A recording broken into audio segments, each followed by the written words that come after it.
তুমি এখানে? হ্যাঁ, আমি। চিনতে পারোনি? চিনব না কেন? কিন্তু ভাবিনি কান্দির পাড়ার এই জামে হঠাৎ তোমার দেখা পাবো।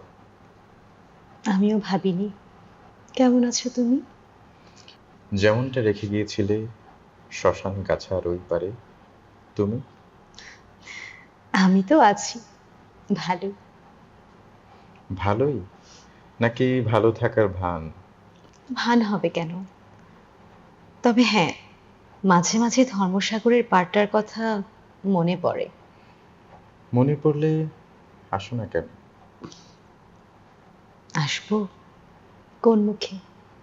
মুখ তো তোমার একটাই, আর আমার কাছে তো কোনো জবাবদিহির দরকার নেই। অভিমান এখনো যায়নি, তাই না? অভিমান? কার উপর? যে মানুষটা গোমতীর পাড়ে বসে বলেছিল ছেড়ে যাবে না, তার উপর? আমি তো বাধ্য হয়েছিলাম। বাধ্য? নাকি সেটা শুধুই একটা অজুহাত ছিল? বিশ্বাস করো, সেদিন আমার কিছুই করার ছিল না।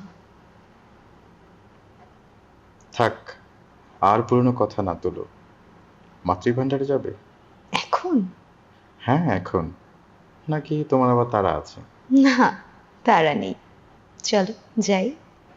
জানো, তুমি চলে যাবার পর থেকে মিষ্টিগুলো আর মিষ্টি লাগে না। তবে আজ থেকে আবার লাগবে। মানে? মানে, আমি আর ফিরে যাব না। সত্যি বলছো? নাকি আবার নতুন কোনো বাহানা? সত্যি বলছি।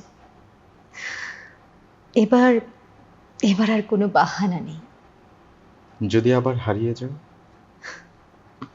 এবার হাতটা শক্ত করে ধরো, ময়নামতির পাড়ের মতো, একদম শক্ত করে। ঠিক আছে, তবে এবার কিন্তু আমি আর ছাড়বো না। ছাড়তেও বলবো না। চলো, এবার ধর্মসাগরের পাড়ে গিয়ে বসি।